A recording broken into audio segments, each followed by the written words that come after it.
Sziasztok! Üdvözlök mindenkit! A mai videóban egy Canon EOS 700D típusú digitális tükörreflexes fényképezőgépet fogok nektek kicsomagolni. Lehet páran sejtitek, hogy eddig egy kis handycammel vettem fel a videókat, és már régebb óta szerettem volna a videó minőséget fejleszteni, és belekóstolni a fényképezésbe. Ezt most megtehetem. Ez a fényképezőgép 2013-ban jelent meg, és várhatóan idén 2015-ben lesz majd frissítve, tehát nem egy frissen megjelent modellről beszélünk. A doboz felnyitása után egyből láthatjuk a hatalmas könyveket, melyek többnyelvű útmutatói a készüléknek. A következő dolog, amit a dobozban találunk, egy lemez, melyen fényképészek elmagyarázzák, hogyan is tudjuk a legtöbbet kihozni a készülékből. Ahogy a dobozban tovább haladunk és felnyitjuk a következő fedelet, elénk tárul maga a fényképező és a mellékelt tartozékok. Én most a fényképezőgépet arrébb teszem, hogy megnézzük, milyen tartozékok járnak a készülékhez. Az első és leglátványosabb dolog, amit észrevehetünk, az egy nyakbalkasztó pánt, ami minden egyes Canon fényképezőgéphez jár. Maga a pánt elég jó minőségű, és kényelmes viseletet biztosít a fényképezőgép hurcibálásához. A következő a töltőhöz csatlakoztatható kábel, amiben igazából semmi érdekes sincs.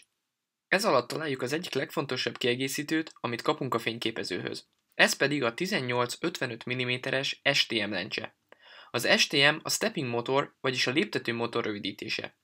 Ezekkel az STM meghajtású objektívekkel jól kihasználható a fényképezőgép hibrid AF fókuszrendszere, mely hangtalan és finom élességállítást tesz lehetővé például videózás közben.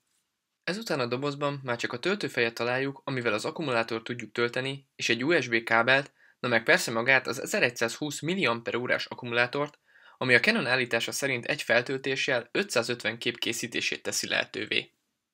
És akkor térjünk rá magára a fényképezőgépre. Amíg kihámozom, elmondom, hogy ez egy 18 megapixeles szenzorral ellátott fényképező, mely egy 3-szoros kihajtható érintőképernyővel van felvértezve.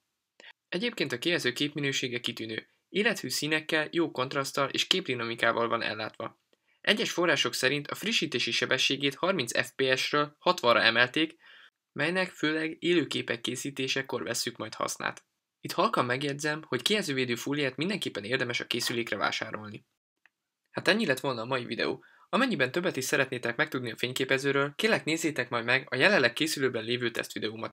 Ha tetszett, kérlek lájkoljátok a videót és iratkozzatok fel a csatornára. Köszönöm a figyelmet, szép napot nektek, sziasztok!